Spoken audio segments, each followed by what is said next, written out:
Yeah, I want to start by saying that, my talk today is not really about Dubai as a place, it's about the body as a place. And interestingly, just to follow on the last comment to Alexi, I was in Abu Dhabi Art a couple of days ago, and two gallerists were asking me about what I thought if they would move to Dubai. Both gallerists were Lebanese, of course not in Lebanon, but it's kind of interesting to kind of zoom out and look at Dubai as a locus for other people to navigate, as a locus or a space where other practices can unfold. And I guess that's part of what I'm gonna do here today.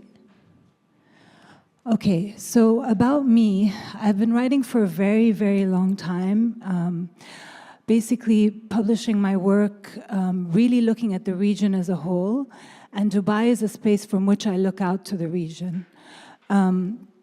For more than 15 years, I would say, writing and editing on contemporary art practices.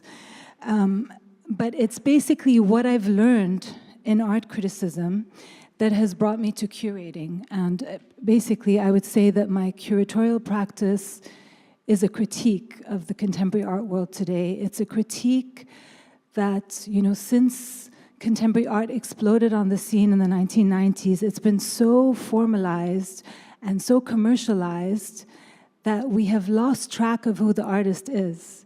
So it's really become about objecthood. And for me, after seeing dozens of art fairs, thousands of shows, many biennials, I start to find that there's something static about looking at the work as an object, right?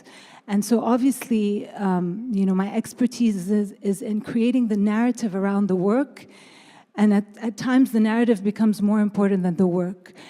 And that's where I start to find, well, what is the link to the artist? And I became a lot more interested in artists in the region where I'm from, which you could say Levant. Some people could say that's a bit colonial. You could say Mediterranean, which links us to Europe. But compared to the Gulf, it is definitely a different region. It's different culturally, topographically, different food customs. And so I became interested in looking at it more when I left than when I was there. So in a way, Dubai has been that haven for me to look back at where I'm from. And over the past 5 years, as Anna mentioned, I've been really focusing on performativity, which is not performance, it's different. It's works that can perform, as in they decay and change over time, they're process-driven works. It's also artists who leave an imprint on their work, whether through their bodies or through gestures or invisibly. So it's really kind of looking at this thing that I felt was missing and that the art world no longer spoke to me in the same way and became increasingly sanitized and packaged. So I'm really trying to kind of deconstruct this term and practice. And what you see here is an image of an artist I worked with in the last show that I curated here, or one of last year. I've done a couple more since then. And it's basically a work by Myrna Bamier where right before she left Palestine, she was the only, Ramallah, she was the only kombucha maker there. And this is an image of her saying goodbye to her overgrowing kombucha, very healthy one. And so it's also, obviously, I'm also looking at the relationship between the human and the non-human world, which is a very trendy discourse today. But so to go back on this idea of performativity, taking it from a macro scale is also looking at how is the exhibition a performance and how is, just like artists obsess over ideas and iterate and reiterate and, have bodies of work around ideas, curators do too, and critics do as well. So I actually see the exhibition also as this space to perform other people's practices, of course, where I'm invisible. But essentially, when I'm looking at performance, I'm looking at the relationship, the very personal, direct relationship to the body, also the relationship to technology, so the idea of the hybrid body, the amplified body, who we project, what are our online personas, and the biocultural relationship, because I'm actually working with a lot of artists in Palestine and Lebanon that are really looking at the loss of culture, heritage, and food traditions and healing traditions in our society. So it's not just that, you know, war destroys buildings and bodies, it also destroys the transmission of this knowledge. And I do see as an art critic that this is actually becoming more and more prevalent. So I think the best way to go about this is to mention that obviously I'm researching so many artists and they're not just relegated to Lebanon and Palestine. I will focus on these two today because a lot of them did show here in Dubai, which would be interesting to discuss. But again, essentially, since I'm independent for now, for the last 5 years, I work outside the institution. So how do I show you work that has not been installed or shown? That's also the other really tricky thing about art. Art is not art just because it's there in an exhibition. Art is being produced every day. Sadly, we see literally, I think it's the last statistic was 0.03% of the artists who perform and do work is actually seen and visible and documented. So this is also another thing to keep in mind. It's quite frustrating actually for critics because we need to be anthropologists, and then as you rise in your career, you actually have less and less time to go and see artists in their studios and see what people are doing before it's been shown in an exhibition. So I want to start with this.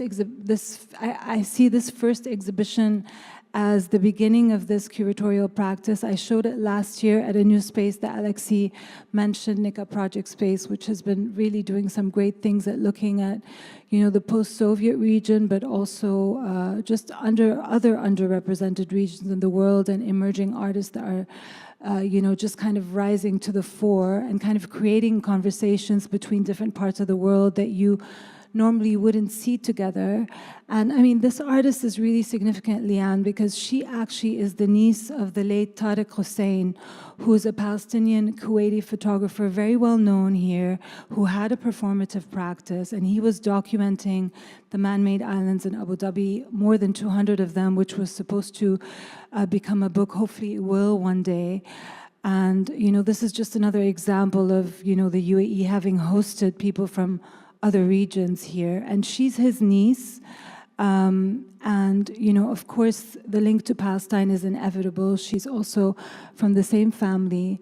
And this work that she did was really, as she was becoming a mother herself, she thought of women who were imprisoned. You know, she created these amulets that, you know, she calls them womb amulets, but after when we spoke, you know, it's also a reference to the internal organs, to the guts. And it's really such a beautiful abstract work. If I didn't tell you about all the political history behind it, you might look at it differently. Basically, they're stitched in the same stitch as a friendship bracelet, and inside each amulet, she coded the name of a Palestinian woman prisoner as of last May 2023. Of course, this number changes, and there are always much less women in prison than there will be men in Palestine. These are the ones that were documented. 29 women, she coded their name in a very interesting message because, you know, in the past, Palestinians were known, the women were known for having coded messages to their husbands who were in prison in order to reach out to them and to message them. And this was kind of like her form of giving them, you know, honor, but also a message to them, a silent message to them as she was becoming a mother. So this is one example of an artist I'm working with who also began very traditionally with tatriz before she started thinking about the body. So it is kind of interesting that, you know, what I'm finding in my own research is that it's not necessarily that artists are performers, you know, trained or wanting to perform, especially in our culture. Ideas around the body are a little different, you know. I mean, radical performance would look very different for us.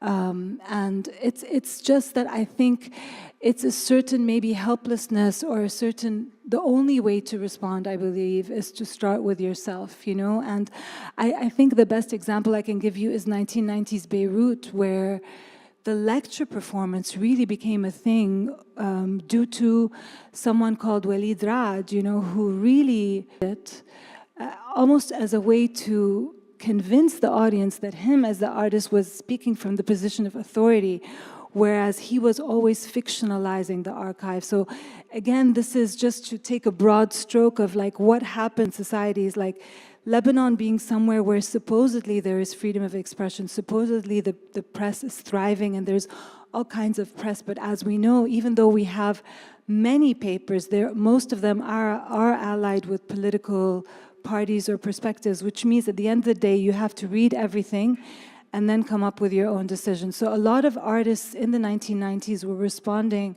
to this saturation of information that exists in Lebanon. It's also very unfiltered in terms of the media landscape. So it's not one channel. And of course, I can criticize it because I'm from Lebanon. Of course, I love freedom, but I mean, look at the situation, you know? And so it is interesting as an art critic to notice that in the 1990s, a group of Lebanese artists were exported and became famous. Walid Rad, Akram Zaatari, Rabi Ambroué, a lot of them were using the lecture performance as the term, and definitely all of them were looking at the archive as their main source material, but they were adding their own narrative to the archive. So the image was the archive, which normally is what you think. You see an old image, you think this is the archive. Now, what I'm claiming is that the body is becoming the archive, which is a very key moment in the countries that we're talking about because of, I would say, really ongoing war and a certain structural helplessness, which brings me to Myrna Bami, who I briefly introduced before and who, you know, I've been following her work for a while. Myrna is very significant also in relation to the UAE. She first showed her work here in the last Sharjah Biennial, in the old vegetable market, and she's a very interesting artist, trained as a chef, and really looking at this idea of abundance and decay and food scarcity, and of course, again, you know, recipes and traditions that we have lost, but from a very contemporary perspective, because she looks at fermentation as that, you know, transitional moment between something being healthy for you and then something molding.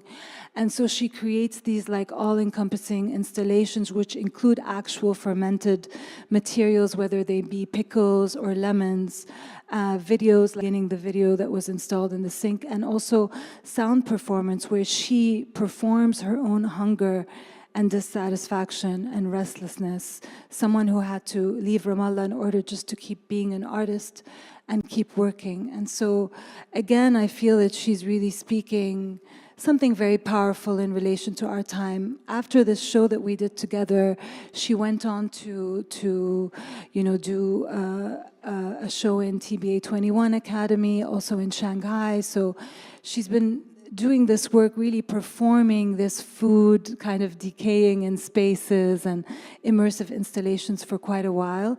And also just to say, the title of this exhibition, and now a few of the case studies that I'm showing you are all from that exhibition, was called I Can No Longer Produce the Limits of My Own Body. And it's interesting in relation to Anna's theme of semiotics, because it was basically a subversive take on a quote by Jean Baudrillard at a very interesting book that not many people mention. It was a 1987 book called The Ecstasy of Communication, when he was looking at the proliferation of TV screens as being the demise of our personal sense of interiority and intimacy while we were being overexposed to what was there on TV. And it's kind of interesting that he spoke about TV in 1987.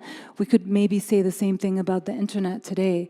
So it was kind of, you know, very forward-looking for its time. And I was looking at a very specific quote where he said, you know, where he always referred to the individual as a he. He said, "It is the end of interiority and intimacy, the overexposure and transparency of the world which traverses him without obstacle. He can no longer produce the limits of his own being, can no longer play or stage himself, can no longer produce himself as a mirror." So it was really this idea that we can no longer see ourselves because we're kind of surrounded with this, you know, media exposure, which I feel is very much something that we're dealing with now. And therefore, from he can no longer produce the limits of his own being, it became I can no longer produce the limits of my own body. And then I moved to another artist who is here with us today. Dalia. Dalia Khalife was a wonderful discovery, and interestingly, I had never actually seen her performances, though Dalia was, and I hope still will be, based in Beirut, and a lot of her work comes from that space. I received a portfolio of Dalia's work, which is really very post-internet, but there's a lot of material work, really looking at resources, materials, non-humans, not really looking at her own body at that point. But at the same time, she was performing and dancing, and we were talking about this idea of sweat, and Dalia was actually applying for a grant, really thinking about the healing conditions of, like collective gatherings around sweat, like think of saunas and things like this, but also the fact that sweat for her was really an indicator of everything that was wrong with Beirut at that moment during the pandemic and post-pandemic, the electricity crisis, generators on all the time. This sense that, what is leaving your body as sweat to cool you down also indexes a very deep internal discomfort of just like overheating. And I felt this in Dubai many times, where I felt that I am a machine, I am a device that now has reached my peak and I can't actually be outdoors. But from a very different point of view in Lebanon, it's really linked to that external environment of, heat being blasted because of failure of a government to provide resources. And so really Dalia was a big inspiration for this show, because she was archiving all the possible gestures based on her own body that could exist through this AI chatbot that you see there. And she wanted to create a chatbot that only responds in movement, to emotions, which I thought was phenomenal, because it's also a critique of the way we use chatbots now to generate generic language, right? And language that, we also have. But so this was a very interesting kind of gestural interpretation. And I think this chatbot is still being developed, and there's still work that we can do. She also danced with the chatbot, and had just a performance recently in NYU where it keeps moving and changing. And what I can say personally, obviously when I'm working with an artist, I'm very inside the work. Sometimes I cannot see how it evolves, but seeing her last performance in NYU as part of a tech and arts performance made me realize that, live, she was more of this glitchy, non-human thing, and her chatbot projected on the screen felt like the human in a way, because it was modeled on her. So, I love artists who are kind of working between that blurry boundary between, where actually can we say this is where my body ends, And I'm going to present now a couple more examples of some research I'm doing also with artists, just also to give you, though they are case studies, I really do feel that they point to wider concerns and themes that large number of predominantly women artists are facing. This is Petra Sarhal, very also interesting artist from Lebanon, moving around now, who actually comes from a foraging family. And that's quite interesting, because I just now curated a very young Emirati artist, Aliazia El Nahyan, who also comes from a foraging family. Both these artists, their grandparents were going into the forest, not in the case of the UAE, not the forest, but into the wild, so to speak, to find plants with medicinal properties. So Petra remembers this from her mother, her grandmother, who would create balms out of these plants.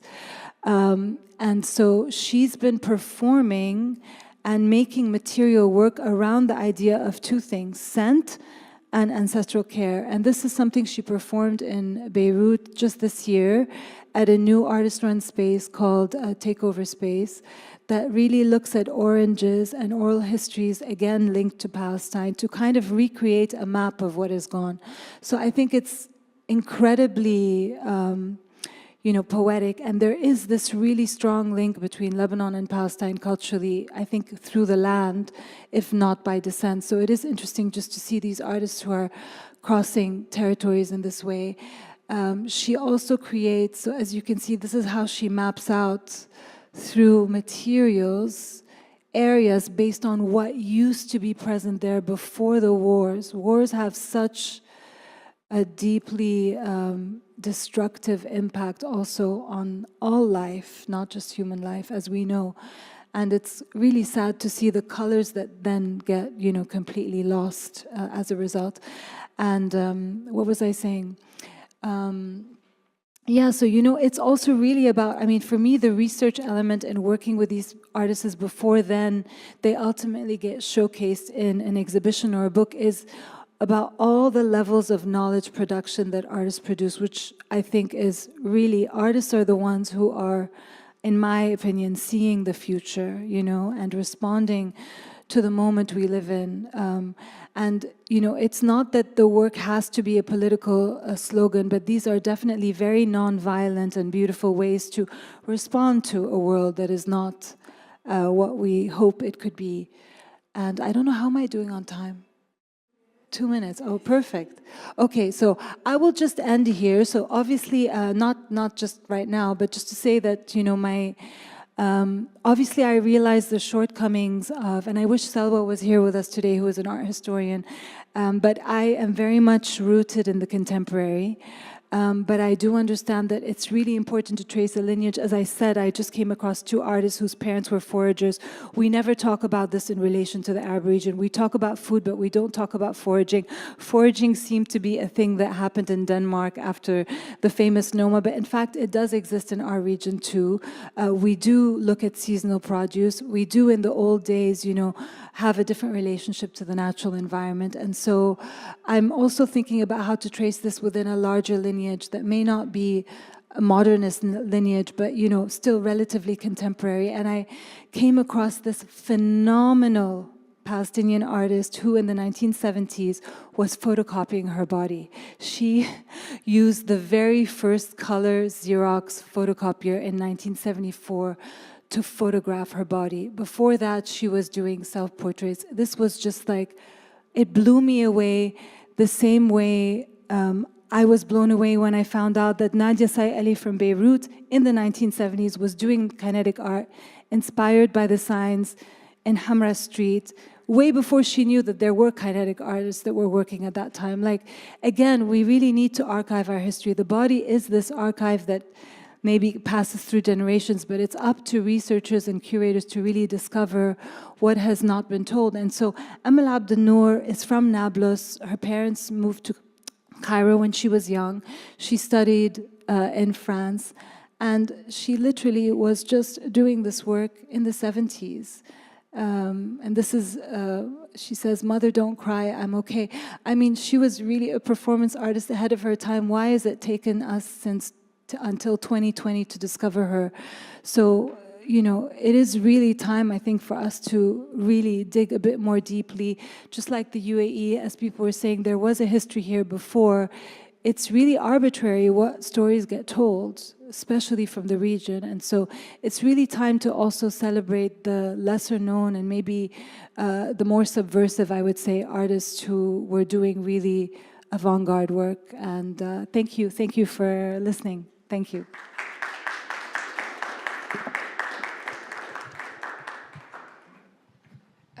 Thank you so much.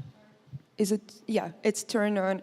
It's a fabulous presentation, and the last piece, it's truly a discovery. Thank you for sharing. And if you don't mind, I would start with a question with the form, and then we'll stick to you. You're going to be shooted by this question, because how to make installation art commercially successful so the artist can continue creating? Well, there's no one answer to that. But I know how to do it because I've been critic. I'm not an artist, but I know what will make the work successful. And sometimes it's at the detriment of the artist, because there's a checklist in terms of themes, relevance. Obviously, climate crisis is extremely relevant, but how can you make a work that's aesthetically compelling within the trendy theme? To the persona of the artist, is there a story that needs to be told? Like, we just found this discovery. I saw this work and I thought it was much more contemporary than it was. 3, allying with the right gallery, with the right curator, with the right biennial. I mean, there is a checklist, but at the end of the day, it will be arbitrary. Do you know? I don't know if this answer. I mean, the art world is a very cruel place. Yeah. You know, it's a beautiful place. I'm here because of it, but you know, it's quite arbitrary. And I feel artists' pain when they don't get seen, but it's just about, sometimes it's about an intersection of factors and visibility in the right place at the right time that lead to that success, you know? Because you could have a fabulous installation, you know, in a space that no one has heard of in Warsaw, even if Warsaw has a great art scene, and it would go unnoticed if the right writer didn't write about it, the right space didn't document it, the right curator wasn't there. You know what I mean? So it's a combination of factors. And sadly, not all linked to the work or the artist themselves. So that's my critical response. For sure, I totally get it. And we have another question. Hello, my name is Khalil. Thank you for the lecture. It was really interesting. And the most interesting moment in it was that you work with female artists and you work with body-driven practices. And as I felt in the region that the depiction of the body parts is not really welcomed, did you encounter any difficulties? How did you start working with it? Why did you choose such topic? Well, I mean, if you notice, the works that I've showed are not explicit. There are other kind of works that are more explicit, but I've been theorizing this idea of the radical in performative practices, which in the West, or not even West, even in Eastern Europe, right, with Abramovich and so on, came out of a shift towards nudity and self-harm, right? So that is the way we studied radical performance. There is a phenomenal lecture performance by Rabia Mroué and his partner Lina Sana entitled "Who is Afraid of Representation?", where they both act. Lina Sana reads all the history of radical performance art, including Chris Burden being shot in the arm in the gallery, everything. Marina Abramovich with the table of tools, where anyone, to show human nature as well. And I thought that was phenomenal, because even in Lebanon, where there used to be less restrictions, you know, they used the voice. So in order to perform this, without performing it, does it make it less explicit if the body is not exposed? Not necessarily. Look at what, you know, Iran has done with cinema under extreme coded and semiotic restrictions, right? So my work is not about exposing the body. That's a big misunderstanding. I don't mind it if it makes sense.